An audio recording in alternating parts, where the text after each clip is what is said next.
Hi students, welcome to XandY MSAT or STC classes.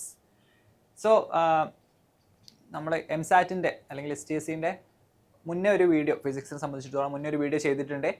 നിങ്ങൾ ആ video അവിടെ ഒരു പ്ലേലിസ്റ്റ് പോയാൽ MSAT or STCൻ്റെ പ്ലേലിസ്റ്റ് പോയാൽ കാണാൻ പറ്റും. ഓക്കെ, നിങ്ങൾ 8ാം ക്ലാസ്സിനെ സംബന്ധിച്ചിടത്തോളം നിങ്ങൾക്ക് എഴുതാൻ പറ്റിയ ഒരു നല്ലൊരു കോമ്പറ്റീറ്റീവ് ലെവൽ എക്സാം ആണ് MSAT. CBSE-കാരാണെങ്കിൽ MSAT എഴുതാൻ പറ്റിയതാണ്. അല്ലെങ്കിൽ സ്റ്റേറ്റുകാരെ സംബന്ധിച്ചിടത്തോളം NMMSC പോലുള്ള എക്സാംസിന് അതുപോലുള്ള എക്സാമാണ് STC.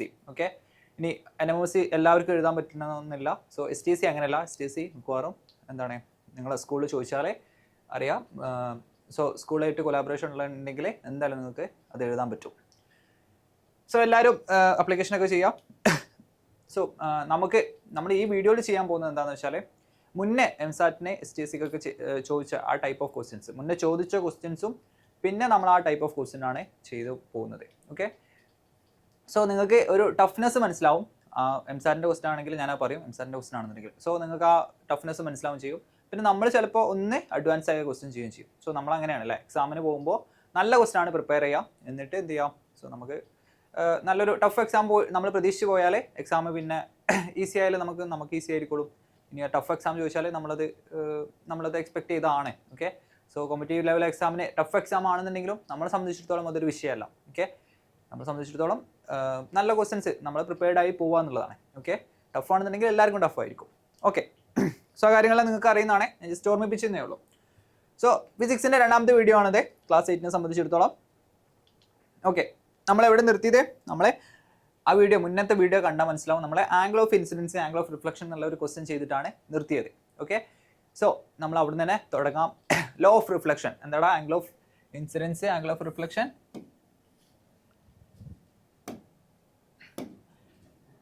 ഇതൊരു മിറർ ആണെന്നുണ്ടെങ്കിൽ, ഞാനൊരു പ്ലെയിൻ മിറർ വരയ്ക്കുന്നത് മിറർ ആണെന്നുണ്ടെങ്കിൽ ഇൻസിഡൻറ്റ് റേ നോർമലായിട്ട് ഉണ്ടാക്കുന്ന ആംഗിൾ നമ്മൾ എന്താ പറയുക? Angle of incident. അതുപോലെ റിഫ്ലക്റ്റഡ് റേ അല്ലെങ്കിൽ പ്രതിപതന രശ്മി നോർമലായിട്ട് ഉണ്ടാക്കുന്ന ആംഗിൾ നമ്മൾ ആംഗിൾ ഓഫ് റിഫ്ലക്ഷൻ അല്ലെങ്കിൽ പ്രതിപതന ആംഗിൾ കോൺ എന്ന് പറയും. ഓക്കെ ഓക്കെ, സോ നമ്മൾ മുന്നൊരു ക്വസ്റ്റ്യൻ ചെയ്താണ്, നമുക്ക് ഒരു ക്വസ്റ്റ്യൻ കൂടി ചെയ്ത് നോക്കാം. ഓക്കെ, ഇനി നോക്ക്, what is the angle of incidence of a ray if the reflected ray is making an angle of 60 degree to the incident ray.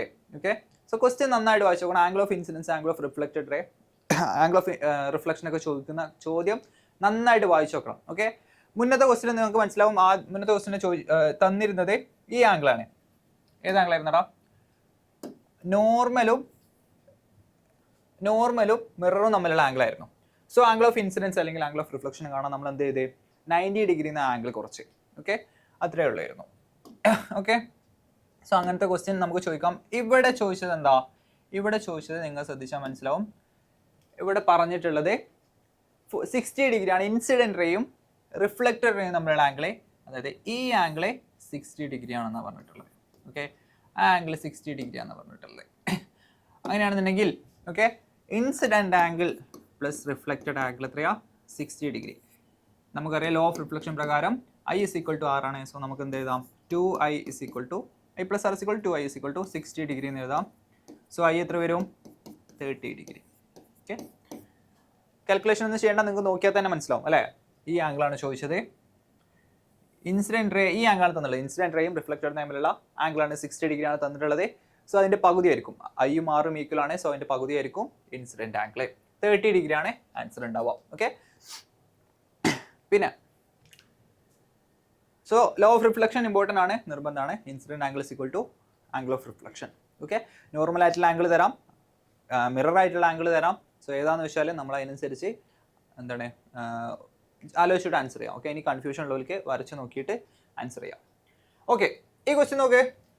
2 mirrors A and B are placed at right angles to each other. Okay, ഇനി മലയാളത്തിൽ ഞാൻ പറയാം, മലയാളത്തിൽ ഞാൻ പറയാം. Okay, 2 mirrors ഉണ്ട്, അവർ തമ്മിൽ 90 degree perpendicular ആണ് വെച്ചിട്ടുള്ളത് എന്നാണ് പറയുന്നത്.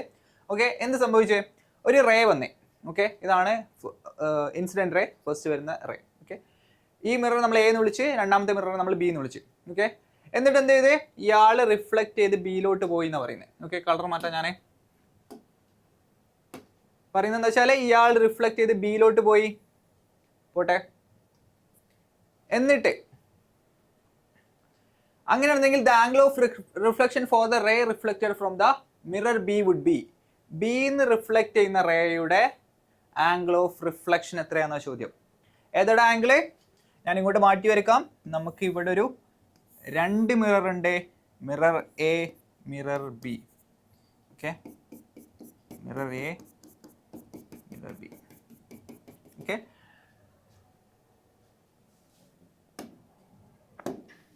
റിഫ്ലക്റ്റഡ് റേ, ഇൻസിഡന്റ് റേ എങ്ങനെയാണ് വരുന്നത്? നമുക്ക് ഇവിടെ ഒരു നോർമൽ വരച്ചാൽ ഇൻസിഡന്റ് റേ ഇങ്ങനെയാണ് വരുന്നത്. ഓക്കെ, ശേഷം റിഫ്ലക്റ്റ് ചെയ്യുന്നു. എങ്ങോട്ട് റിഫ്ലക്റ്റ് ചെയ്യാൻ നമുക്കറിയാം, റിഫ്ലക്റ്റ് ചെയ്തിട്ട് ഇങ്ങോട്ട് പോകും. സോ ബിയിൽ തട്ടും സ്വാഭാവികമായിട്ടും. അതെ, ശേഷം ബിയിൽ തട്ടി, ബി ഒരു പ്ലെയിൻ മിറർ ആണ്, ഇത് ഇങ്ങോട്ട് റിഫ്ലക്റ്റ് ചെയ്യും. ഓക്കെ, സോ ബിനെ സംബന്ധിച്ചിടത്തോളം ഇതാണ് ഇൻസിഡന്റ് റേ, എനെ സംബന്ധിച്ചിടത്തോളം ഇയാളെ റിഫ്ലക്റ്റഡ് റേ ആണ്. ഓക്കെ, വാട്ടെവർ, നമുക്കത് നോക്കേണ്ട ആവശ്യമില്ല. ഇനി ഞാൻ ഇതാണ് നോർമൽ എന്ന് വെച്ചാൽ, ഇനി ചോദിച്ച ചോദ്യം എന്താ? ബി എന്ന് ഉണ്ടാക്കുന്ന റിഫ്ലക്റ്റിംഗ് ആംഗിൾ എത്രയാണെന്ന് ചോദിച്ചത്, അല്ലെങ്കിൽ ആംഗിൾ ഓഫ് റിഫ്ലക്ഷൻ, അതായത് ഈ ആംഗിൾ എത്രയാണെന്ന ചോദ്യം. ഈസി അല്ലേ? ഈസി അല്ലേ? നമുക്ക് ഈ ആംഗിൾ തന്നിട്ടുണ്ട്. ഇത് എത്ര തന്നിട്ടുണ്ട്? 25 ഡിഗ്രി തന്നിട്ടുണ്ട്. ഓക്കെ, 25 ഡിഗ്രി തന്നിട്ടുണ്ട്. അപ്പോൾ ഇത് ആംഗിൾ ഓഫ് ഇൻസിഡൻസ് ആണ്, ഇത് ആംഗിൾ ഓഫ് റിഫ്ലക്ഷൻ ആണ്. സോ രണ്ടും ഈക്വൽ ആയിരിക്കും. ഇതും 25 ഡിഗ്രി ആയിരിക്കും. ഈസി അല്ലേ? ഈസിയാണ്. സോ ഇനി ഈ രണ്ട് ലൈൻസ് നോക്കിയാൽ ഇത് രണ്ടും പാരലൽ ലൈൻസ് ആണ്. ഈ രണ്ട് പാരലൽ ലൈൻസ്. ഓക്കെ, നിങ്ങൾക്കറിയാം രണ്ട് പാരലൽ ലൈൻസിനെ ഒരു എന്താണ്, ഒരു ലൈൻ കട്ട് ചെയ്താൽ ഈ ആംഗിളും സെയിം ആണെന്ന് നമുക്കറിയാം. സോ ഈ ആംഗിൾ ഇസ് ഈക്വൽ ടു ഈ ആംഗിൾ ആണ്. മലയാളത്തിൽ മറുകോൺ എന്നൊക്കെയാണ് പറയുന്നത് എനിക്ക് തോന്നുന്നു. Okay, so 25 degree. Okay, 25 degree ആണ്. അതെ, അങ്ങനെയാണെങ്കിൽ ഈ ആംഗിൾ എത്രയാ? സോ ഇത് ടോട്ടൽ 90 ആണ്. ഇതിന് 25 കുറച്ചാൽ മതി, 65 ഡിഗ്രി ആയിരിക്കും ഈ ആംഗിൾ. സോ ഇത് ആംഗിൾ ഓഫ് ഇൻസിഡൻസ് ആണ്, ചോദിച്ചത് ഈ ആംഗിൾ ആണ്. So angle of incidents is equal angle of reflection, ഇതും 65 ഡിഗ്രി ആയിരിക്കും. ഉത്തരം വരിക 65 ഡിഗ്രി. ഓക്കെ, തെറ്റിപ്പോരുത്. പ്ലെയിൻ മിററിന് നല്ലൊരു ക്വസ്റ്റൻ ആണ്. എംസെറ്റിന് ചോദിച്ചതല്ല. സോ പ്ലെയിൻ മിറർ എന്നുള്ള ക്വസ്റ്റ്യൻസ് മുന്നേ ചോദിച്ചിട്ടുണ്ട്, നമ്മൾ ചെയ്തിട്ടുണ്ട്, angle of incidence, angle of reflection. So നമ്മൾ ഒന്നുകൂടി നന്നായിട്ട് അഡ്വാൻസ് ആയിട്ട് ചോദിച്ച ചോദ്യമാണ്. ഓക്കെ, എടുത്തിട്ടത് ഇവിടെ ഫൗണ്ടേഷൻ ചെയ്യുന്ന കുട്ടികളൊക്കെ ചെയ്യുന്ന ക്വസ്റ്റൻ ആണ്. ഓക്കെ, സോ നിങ്ങൾ ഈ ലെവലിൽ ക്വസ്റ്റൻ ചെയ്താൽ നിങ്ങൾക്ക് എംസാറ്റ് ഒക്കെ പുഷ്പം പോലെ എഴുതി വരാം. ഓക്കെ, സോ ക്വസ്റ്റൻ എന്താണ് ഒന്നുകൂടി ഞാൻ പറയാം. രണ്ട് മിറേഴ്സ് ഉണ്ട്, പ്ലെയിൻ മിറേഴ്സ്, പരസ്പരം പെർപെൻഡിക്കുലർ ആയിട്ടാണ് വെച്ചിട്ടുള്ളത്. സോ ഇൻസിഡന്റ് റേ നോർമൽ ആയിട്ട് ഉണ്ടാക്കുന്ന ആംഗിൾ ഓഫ് ഇൻസിഡൻസ് 25 ഡിഗ്രി ആണ് തന്നിട്ടുണ്ട്. ഓക്കെ, സ്വാഭാവികമായിട്ടും ഇയാൾ ഇങ്ങോട്ട് റിഫ്ലക്ട് ചെയ്യും, ശേഷം രണ്ടാമത്തെ റിഫ്ലക്ഷൻ നടക്കും പ്ലെയിൻ മിറർ ബിന്ന്. ഓക്കെ, സോ ഈ ആംഗിൾ എത്രയാണെന്നാണ് ചോദിച്ചത്? ഇവിടുത്തെ ആംഗിൾ ഓഫ് റിഫ്ലക്ഷൻ. ഇത് ആംഗിൾ ഓഫ് ഇൻസിഡൻസ് ആണെന്നുണ്ടെങ്കിൽ ഇത് ആംഗിൾ ഓഫ് റിഫ്ലക്ഷൻ ആണ്, രണ്ടും ഈക്വൽ ആണ്. ഇത് 25 ആണെന്നെങ്കിൽ ഇത് 25 ആണ്. ഓക്കെ, സോ ഈ ആംഗിൾ 25 ആണെങ്കിൽ നമുക്ക് പറയാം ഇത് 25 ആണ്. ഞാൻ പറഞ്ഞേ ഒരു പാരലൽ ലൈനെ കട്ട് ചെയ്യുന്ന ഒരു ലൈനാണിത്. സോ ഈ ആംഗിൾ ഈസ് ഈക്വൽ ടു ഈ ആംഗിൾ ആണ്. അത് 25 ആണെങ്കിൽ ഇവിടെ ടോട്ടൽ നോർമലും മിററും തമ്മിലുള്ള ആംഗിൾ 90 ഡിഗ്രി ആണ്. അതുകൊണ്ടാണ് നമ്മൾ അതിനെ നോർമൽ എന്ന് വിളിക്കുന്നത് അല്ലേ. സോ ടോട്ടൽ 90 ഡിഗ്രി ആണ്. അതിൽ നിന്ന് 25 നമ്മൾ കുറച്ച് 65 ആൻസർ വന്നേ. ഓക്കെ, ഇനി അല്ലാതെ വേറെ ചിലർക്ക് വേറൊരു ഐഡിയ ഉണ്ട്, അത് അങ്ങനെയും കാണാം. ഓക്കെ, എങ്ങനെയാണ്? അതെ, ഇത് 25 ആണ്. സോ സ്വാഭാവികമായിട്ടും ഇത് 65 ഡിഗ്രി. ഓക്കെ, സോ ഇവിടെ നിന്ന് ഇങ്ങനെ 65 ഡിഗ്രി അങ്ങനെയും പറയാം. അല്ലെങ്കിൽ ഇവിടെ ഇത് ടോട്ടൽ ഒരു ട്രയാങ്കിൾ ആണ്. സോ ഇവിടെ എത്രയുണ്ടാവും? സോ ഇവിടെ 90 ഡിഗ്രി ആയിരിക്കും. സോ ഇത് 65, ഇത് 90. ടോട്ടൽ ഒരു ട്രയാങ്കിളുടെ ഇൻസൈഡ് ആംഗിൾ പറഞ്ഞാൽ 180 ഡിഗ്രി ആണ്. സോ 90 + 65 ചെയ്താൽ 155 കിട്ടും. അങ്ങനെയാണെന്നുണ്ടെങ്കിൽ 180 - 155 25 ആണ്. ഇത് 25 ആണ്. സോ ബാക്കി 90 - 25 65. എങ്ങനെ വേണമെങ്കിൽ ആൻസർ ചെയ്യാം, ഒരേ ഉത്തരമായിരിക്കും കിട്ടാം. ഓക്കെ, നിങ്ങളെ ഐഡിയക്ക് അനുസരിച്ച്. സോ പ്ലെയിൻ മിററിന് ഇങ്ങനത്തെ ക്വസ്റ്റ്യൻ വരാം. ഓക്കെ, ഇങ്ങനത്തെ നല്ല ക്വസ്റ്റ്യൻസ് നമ്മൾ ചെയ്ത് പ്രാക്ടീസ് ചെയ്യാം. ഓക്കെ, സോ അടുത്ത ക്വസ്റ്റ്യൻ നോക്കാം. നമ്മൾ defects of I. Okay, defects of I എന്നുള്ള ക്വസ്റ്റ്യൻ ആണ്. Myopia, hypermetropia. ഓക്കെ, എന്താണ് മയോപ്പിയ? നമ്മൾ ചെയ്യുന്നതിന് മുന്നേ മയോപ്പിയ അല്ലെങ്കിൽ ഷോർട്ട് സൈറ്റഡ്നെസ് എന്നാണ് ഇതിന് പറയാം.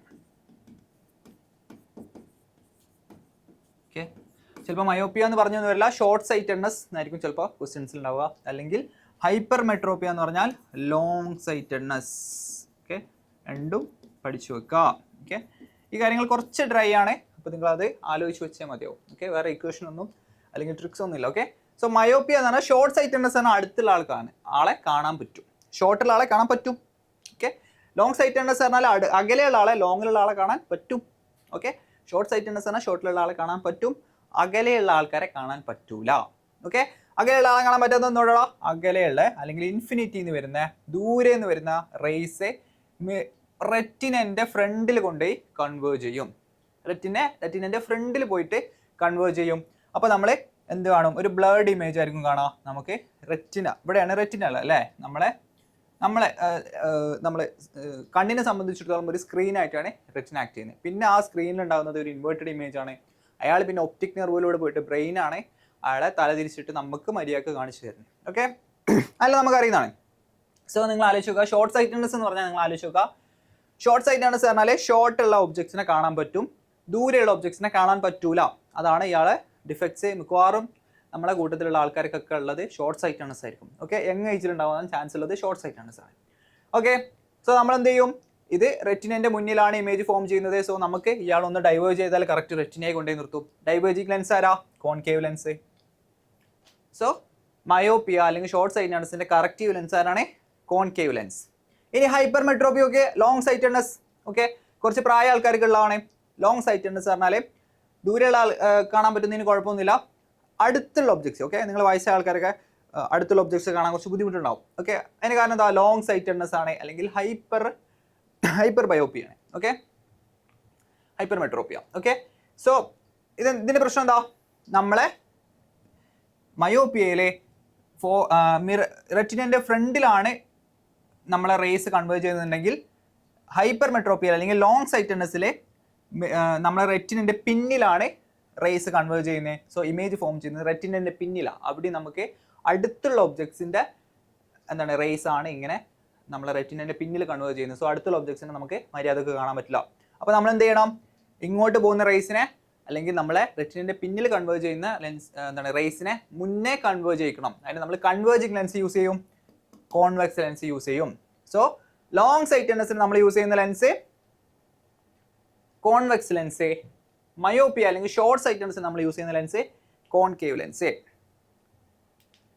Myopia, hyperopia, okay, hypermetropia, presbyopia. Okay, 3 ആൾക്കാരുണ്ട്. പ്രസ് ബയോപ്പിയിൽ നിങ്ങൾ കൂടുതൽ പഠിക്കാനൊന്നുമില്ല. ഓക്കെ, നിങ്ങൾ എന്ത് മനസ്സിലാക്കാം? മയോപ്പിയ, ഹൈപ്പർ മെട്രോപ്പിയ രണ്ടും വളരെ ഇമ്പോർട്ടൻ്റ് ആണ്. അതിൻ്റെ ഡീറ്റെയിൽസ് ആണ് നമ്മൾ പഠിച്ചത്. ഇനി നമുക്ക് myopia can be corrected by concave lens. Okay, doubt ഒന്നുമില്ല, നമ്മളിപ്പോൾ പറഞ്ഞു. ഓക്കെ, മയോപ്പിയ എന്ന് പറഞ്ഞാൽ റെറ്റിനൻ്റെ ഫ്രണ്ടിലാണ് ഇമേജ് ഉണ്ടാവുന്നത്. സോ നമുക്ക് അതൊന്ന് ഡൈവേർജ് ചെയ്താൽ കറക്റ്റ് റെറ്റിനയിൽ കിട്ടും. ഡൈവേർജിങ് ലെൻസ് ആരാടാ? Concave lens. യെസ്, ഇനി പ്ലെയിൻ മിറർ എന്നുള്ള വേറൊരു ക്വസ്റ്റ്യൻ. ഓക്കെ, ആ ക്വസ്റ്റ്യൻസിലോട് വരുന്നതിന് മുന്നേ പ്ലെയിൻ മിററിൻ്റെ ഇമേജിൻ്റെ ചില ഫീച്ചേഴ്സ് ഞാൻ പറയാം. പ്ലെയിൻ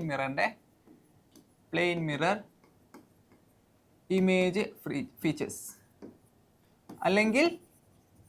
അല്ലെങ്കിൽ സമതല ദർപ്പണത്തിൻ്റെ പ്രതിബിംബത്തിൻ്റെ പ്രത്യേകതകളെ. ഓക്കെ, അങ്ങനെ മലയാളത്തിലുള്ളവർക്ക് വേണമെന്നുണ്ടെങ്കിൽ STC ഒക്കെ ചില മലയാളം മീഡിയത്തിലുള്ളവർ എഴുതുന്നു.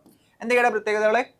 സെയിം സൈസ് ആയിരിക്കും, നമുക്ക് അറിയുന്നതാണ്. ഓക്കെ, സമതല ദർപ്പണം അല്ലെങ്കിൽ പ്ലെയിൻ മിറർ എന്ന് പറഞ്ഞാൽ നിങ്ങൾ വീട്ടിൽ നിങ്ങളെ ചുമരിലുള്ള അല്ലെങ്കിൽ ഷെൽഫിൻ്റെ ഒക്കെ മുന്നിലുള്ള കണ്ണാടി ആലോചിച്ച് നോക്കാം. ഓക്കെ, സമതല ദർപ്പണം. അവിടെ നിങ്ങളെ അതേ സൈസുള്ള ഇമേജ് ആയിരിക്കും അവിടെ ഉണ്ടാവുക, അല്ലെങ്കിൽ നിങ്ങളെ സൈസും പ്രതിബിംബത്തിൻ്റെ അല്ലെങ്കിൽ ഇമേജിൻ്റെ സൈസ് സെയിം ആയിരിക്കും. വേറൊരു കാര്യം കൂടി ഉണ്ട്, ഇറക്റ്റ് ആയിരിക്കും. അതും ഈസിയാണ്. ഈ 2 കാര്യവും ഈസിയാണ്. ഇറക്റ്റ് പറഞ്ഞാൽ നേരെയുള്ളതായിരിക്കും. അതായത് നിങ്ങളെങ്ങനെയാണോ കാണുന്നത്, ആ തല കുത്തിയല്ല കാണുന്നത്, നേരെ ഒരേ ലെവലിലാണ് നിൽക്കുന്നത് അല്ലേ. നിങ്ങളുടെ തല എവിടെയാണ് അതാണ് അയാളിൻ്റെ അവിടെ. ഓക്കെ, വേറൊരു കാര്യമുള്ളത് ഇമേജ് മിറർ ഡിസ്റ്റൻസും ഒബ്ജക്റ്റ് മിറർ ഡിസ്റ്റൻസും ഈക്വൽ ആയിരിക്കും. അതായത് നിങ്ങളും മിററും തമ്മിലുള്ള ഡിസ്റ്റൻസും മിററും ഇമേജും തമ്മിലുള്ള ഡിസ്റ്റൻസ് സെയിം ആയിരിക്കും. നിങ്ങൾ പിന്നോട്ട് പോയാൽ ഇമേജും പിന്നോട്ട് പോയിക്കൊണ്ടിരിക്കും. നിങ്ങൾ മിററിനോട് അടുത്തോട്ട് വന്നാൽ ഇമേജും മിററിൻ്റെ അടുത്തോട്ട് വരും. ഓക്കെ, സോ ആ കാര്യം ആലോചിച്ച് നോക്കണം. ആ കാര്യമാണ് ഇവിടെ നമ്മൾ ഈ ക്വസ്റ്റ്യൻസിൽ അപ്ലൈ ചെയ്യുന്നുണ്ട്. ഓക്കെ, ഈ ക്വസ്റ്റ്യനിൽ അപ്ലൈ ചെയ്യുന്നുണ്ട്. ഓക്കെ, കുറച്ച് നല്ലൊരു ക്വസ്റ്റ്യൻ ആണ്. ഞാൻ പറഞ്ഞ പോലെ ഇത് ഫൗണ്ടേഷനിൽ നമ്മൾ ചെയ്യുന്ന ക്വസ്റ്റ്യൻ ആണ്. ഓക്കെ, നിങ്ങൾ MSAT ചോദിച്ചതല്ല, പക്ഷേ MSAT കുറച്ചൊന്ന് റഫ് ആക്കിയാൽ നമുക്ക് എഴുതാൻ വേണ്ടിയാണ് ഞാൻ ഈ ക്വസ്റ്റ്യൻ ചോദിച്ചിട്ടുള്ളത്. ഓക്കെ, MSAT പ്ലെയിൻ മിറർ എന്ന ക്വസ്റ്റ്യൻ ചോദിച്ചിട്ടുണ്ട്, നമ്മളത് ചെയ്തു. ഓക്കെ, സോ ഈ ക്വസ്റ്റ്യൻ കൂടി നമുക്ക് ചെയ്യാം. ഇനി പഠിക്കേണ്ടത് ലാറ്ററലി ഇൻവേർട്ടഡ് ആണ്. ലാറ്ററലി ഇൻവേർട്ടഡ്, മലയാളത്തിൽ ഇതിന് പാർശ്വിക വിപര്യം എന്നൊക്കെ പറയാം. എന്താടാ അങ്ങനെ പറഞ്ഞാലേ? നിങ്ങളെ സൈഡ്സ് രണ്ടും ഇൻവേർട്ട് ചെയ്യും. അതായത് നിങ്ങൾ വലത് കൈ പൊക്കി നിന്നാൽ നിങ്ങളെ ഇമേജ് അല്ലെങ്കിൽ പ്രതിബിംബം പൊക്കൽ അയാളുടെ ഇടത്തെ കൈയായിരിക്കും. ഓക്കെ, നിങ്ങളെ ലെഫ്റ്റ് അയാളുടെ റൈറ്റ് ആയിരിക്കും, നിങ്ങളെ റൈറ്റ് അയാളുടെ ലെഫ്റ്റ് ആയിരിക്കും. Okay, clear? സോ ഈ കാര്യങ്ങളൊക്കെ പഠിച്ചു വെക്കാം. സെയിം സൈസ് ആയിരിക്കും, ഇറക്റ്റ് ആയിരിക്കും. ഇമേജ് മിറർ ഡിസ്റ്റൻസും ഒബ്ജക്റ്റ് മിറർ ഡിസ്റ്റൻസും സെയിം ആയിരിക്കും, ലാറ്ററൽ ഇൻവേർട്ടഡ് ആയിരിക്കും. ഒരു കാര്യം കൂടിയുള്ള വിർച്വൽ ഇമേജ് ആയിരിക്കും, മലയാളത്തിൽ അതിനെ മിഥ്യാപ്രതിബിംബം എന്ന് പറയും. ഓക്കെ, വിർച്വൽ ഇമേജ് പറഞ്ഞാൽ മിററിൻ്റെ ഉള്ളിലുണ്ടാവുന്ന ഇമേജ് ആണ്. ഓക്കെ, നമുക്കറിയാം നമ്മൾ പ്ലെയിൻ മിററിൽ മിററിൻ്റെ ഉള്ളിലാണ് ഇമേജ് ഉണ്ടാകുന്നത് അല്ലേ, ക്ലിയർ ആണ്. വിർച്വൽ ഇമേജ് ആയിരിക്കും അല്ലെങ്കിൽ മിഥ്യാപ്രതിബിംബമായിരിക്കും. വിർച്വൽ ഇമേജിനെ നമുക്ക് ഒന്നെങ്കിൽ ഞാൻ ഓൾറെഡി പറഞ്ഞ പോലെ മിററിൻ്റെ ഉള്ളിലുണ്ടാവുന്ന ഇമേജ് എന്ന് പറയാം, അത് നമുക്ക് ആലോചിച്ച് വെക്കാം. അതല്ലാതെ വേറൊരു കൺസെപ്ഷ്യലി നമുക്ക് പറയാം എന്താണ്, അല്ലെങ്കിൽ വിർച്വൽ ഇമേജ് എന്ന് പറഞ്ഞാൽ എന്താണെന്ന് വെച്ചാൽ ശരിക്കും റിഫ്ലക്റ്റഡ് റേസ് കൺവേർജ് ചെയ്യുന്നില്ല എന്നാണ്, അല്ലെങ്കിൽ നമുക്ക് റിഫ്ലക്റ്റഡ് റേസ് കൂട്ടിമുട്ടുന്നില്ല. ഓക്കെ, നമ്മളത് എക്സ്ട്രാപോളേറ്റ് ചെയ്ത് വരയ്ക്കുന്ന, അതായത് ഇവിടെ ഒരു പ്ലെയിൻ മിറർ ഉണ്ടെന്ന് വെച്ചോ, ഇതാണ് ഇവിടെ നമ്മുടെ ഒബ്ജക്റ്റ്. സോ ഇവിടുന്ന് ഒരു റേ വന്നാൽ എന്ത് സംഭവിക്കും, ഇയാൾ ഇങ്ങോട്ട് റിഫ്ലക്റ്റ് ചെയ്യും. അതുപോലെ ഇങ്ങോട്ടൊരു റേ വന്നാൽ എന്ത് സംഭവിക്കും, ഇയാൾ ഇങ്ങോട്ട് റിഫ്ലക്റ്റ് ചെയ്യും. സോ ഈ റിഫ്ലക്റ്റ് ചെയ്ത റേസ് കൂട്ടിമുട്ടിയിട്ടല്ല നമ്മൾ ഇമേജ് കാണുന്നത്, പകരം നമ്മളിത് ഇവിടുത്തെ ഇത് എക്സ്റ്റെൻഡ് ചെയ്ത് വരച്ചിട്ട് നമ്മൾ പറയുകയാണ് ഇവിടെ നമുക്ക് കൂട്ടിമുട്ടും. സോ ഇവിടെ നമുക്കൊരു ഇമേജ് കിട്ടും. ഓക്കെ, സോ ഇതാണ് നമ്മൾ പറയുന്ന വിർച്വൽ ഇമേജ്. ഓക്കെ, സോ ഇത് ഇറക്റ്റ് ആയിരിക്കും, സെയിം സൈസിലായിരിക്കും, സെയിം ഡിസ്റ്റൻസിലായിരിക്കും. അതായത് ഈ ഒരു ഡിസ്റ്റൻസ് ഡി ആണെന്നുണ്ടെങ്കിൽ ഒബ്ജക്റ്റും മിററും തമ്മിലുള്ള ഡിസ്റ്റൻസ് ഡി ആണെന്നുണ്ടെങ്കിൽ മിററും ഇമേജും തമ്മിലുള്ള ഡിസ്റ്റൻസ് ഡി ആയിരിക്കും. ഓക്കെ, സോ ഈ കാര്യം നമ്മളിവിടെ അപ്ലൈ ചെയ്താലേ നമുക്ക് ഉത്തരം കിട്ടും. ക്വസ്റ്റ്യൻ ഞാൻ ഒന്ന് പറയാം. ഇതൊരു മിററാണ്, മിററിൻ്റെ മുന്നിൽ ഒരു ഒബ്ജക്റ്റ് ഉണ്ട്, ആ ഒബ്ജക്റ്റിൻ്റെ ഇമേജ് ആണ് ഇത്. ഓക്കെ, അങ്ങനെയാണെന്നുണ്ടെങ്കിൽ ഈ മിററെ ഒരു 2 സെൻറ്റിമീറ്റർ വലത്തോട്ട് വെച്ച്, ഓക്കെ, റൈറ്റ് സൈഡിലോട്ട് 2 സെൻറ്റിമീറ്റർ എന്താണ് ഒന്ന് ഷിഫ്റ്റ് ചെയ്താൽ ഇമേജും ഒബ്ജക്റ്റും തമ്മിലുള്ള ഡിസ്റ്റൻസിൽ എന്ത് സംഭവിക്കും, അല്ലെങ്കിൽ എത്ര കൂടുന്ന ചോദ്യം. ഓക്കെ, ക്വസ്റ്റ്യൻ ഒന്നും കൂടി പറയാൻ ശ്രദ്ധിച്ചോ. ഇവിടെ ഒരു മിറർ ഉണ്ട്, അതിന് മുന്നിൽ ഒരു ഒബ്ജക്റ്റ് ഉണ്ട്. സോ സ്വാഭാവികമായിട്ടും അതിന് ഇമേജ് ഉണ്ടാവും, അതാണ് ഇവിടെ ഐ ആയിട്ട് റെപ്രസെൻറ്റ് ചെയ്തിട്ടുള്ളത്. ഇനി എന്ത് ചെയ്ത് നമ്മളെ മിററെ ഒന്ന് റൈറ്റിലോട്ട് ഷിഫ്റ്റ് ചെയ്ത് 2 സെൻറ്റിമീറ്റർ, സ്വാഭാവികമായിട്ടും എന്ത് സംഭവിക്കും, ഒബ്ജക്റ്റും മിറർ തമ്മിലുള്ള ഡിസ്റ്റൻസ് കൂടിയല്ലേ റൈറ്റ് സൈഡിലോട്ട്, അപ്പോൾ ഇമേജും മിറർ തമ്മിലുള്ള ഡിസ്റ്റൻസും കൂടും. ഓക്കെ, അതാണ് ക്വസ്റ്റിൻ്റെ സ്റ്റേറ്റ്മെൻറ്റ്. ഇനി ചോദ്യം എന്താ, ചോദ്യം ഒബ്ജക്റ്റും ഇമേജും തമ്മിലുള്ള ഡിസ്റ്റൻസിൽ മുന്നേ ഉള്ള ഡിസ്റ്റൻസിനെ കമ്പയർ ചെയ്യുമ്പോൾ ഇപ്പോൾ ഉള്ള ഡിസ്റ്റൻസിൽ എത്രയാണ് കൂടിയിട്ടുള്ളത്. ഓക്കെ, നമുക്ക് മാർക്ക് ചെയ്ത് നോക്കാം. ഇതാണ് മിറർ, ഇതാണ് ഒബ്ജക്റ്റ്. സോ ഇപ്പോൾ ഉള്ള ഡിസ്റ്റൻസ് ഞാൻ ഡി ആക്കിയെടുത്ത്. ഓക്കെ, ഒബ്ജക്റ്റും മിററും ആദ്യത്തെ ഡിസ്റ്റൻസ് ഞാൻ ഡി ആക്കിയെടുത്ത്. സ്വാഭാവികമായിട്ടും ഇമേജും മിററും തമ്മിലുള്ള ഡിസ്റ്റൻസും ഡി ആയിരിക്കും. ഓക്കെ, ഡി ആയിരിക്കും.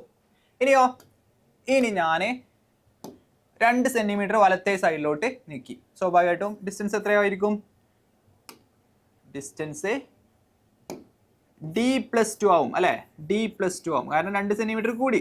ഓക്കെ, ഈ ഡിസ്റ്റൻസ് D+2 ആണ്. സോ ഇപ്പോൾ ഉള്ളത് മിററും ഒബ്ജക്റ്റും തമ്മിലുള്ള ഡിസ്റ്റൻസ് D+2 ആണ്.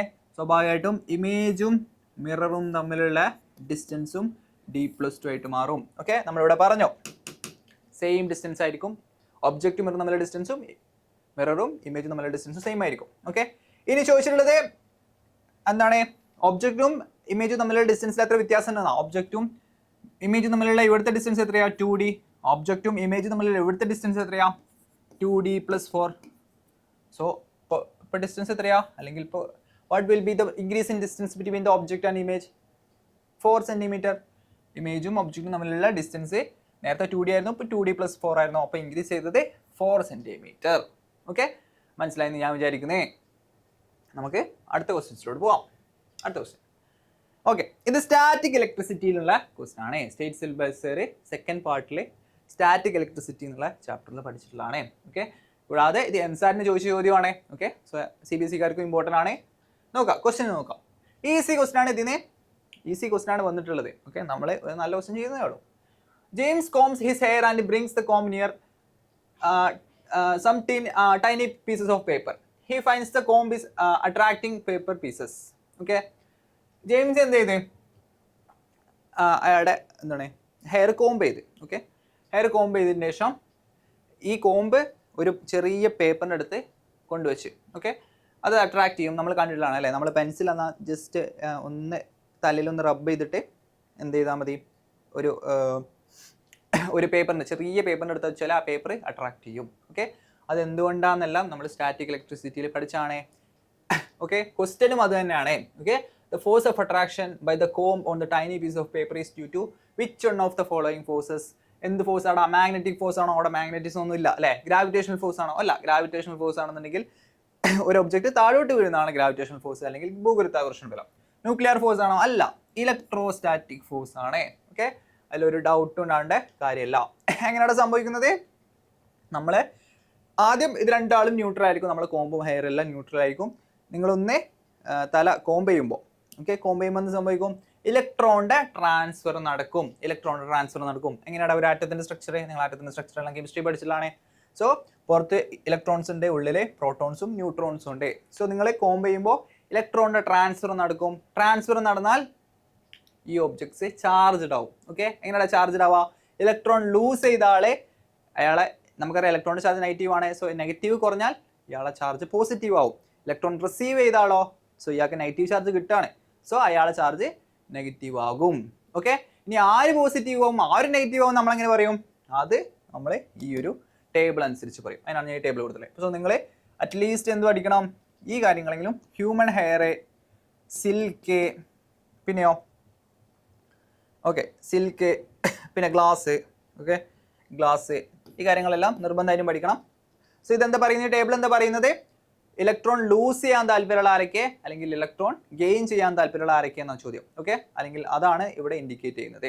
മൂർ പോസിറ്റീവ് പറഞ്ഞാൽ ഇലക്ട്രോൺ ലൂസ് ചെയ്യാൻ താല്പര്യമുള്ള ആൾക്കാർ. ഈ ടേബിളിലെ ആൾക്കാർ പരസ്പരം റബ്ബ് ചെയ്താൽ ആര് പോസിറ്റീവ് ആവും ആര് നെഗറ്റീവ് ആവും എന്നാണ് ഈ ടേബിൾ പറയുന്നത്. ഓക്കെ, സോ ഗ്ലാസും ഹ്യൂമൻ ഹെയറും റബ്ബ് ചെയ്താൽ ഗ്ലാസ് പോസിറ്റീവ് ആയിരിക്കും, ഹ്യൂമൻ ഹെയർ നെഗറ്റീവ് ആയിരിക്കും. സിൽക്കും ഗ്ലാസും റബ്ബ് ചെയ്താൽ, ഓക്കെ, നിങ്ങൾ കുറേ എന്താണ് എക്സാമ്പിൾസിൽ കാണും സിൽക്കും ഗ്ലാസും റബ്ബ് ചെയ്ത്. സിൽക്കും ഗ്ലാസും റബ്ബ് ചെയ്താൽ ഗ്ലാസ് പോസിറ്റീവ് ആയിരിക്കും, സിൽക്ക് നെഗറ്റീവ് ആയിരിക്കും.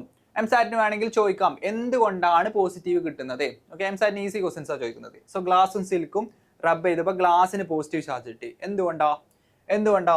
കാരണം ഗ്ലാസ് ഇലക്ട്രോൺ ലൂസ് ചെയ്തു.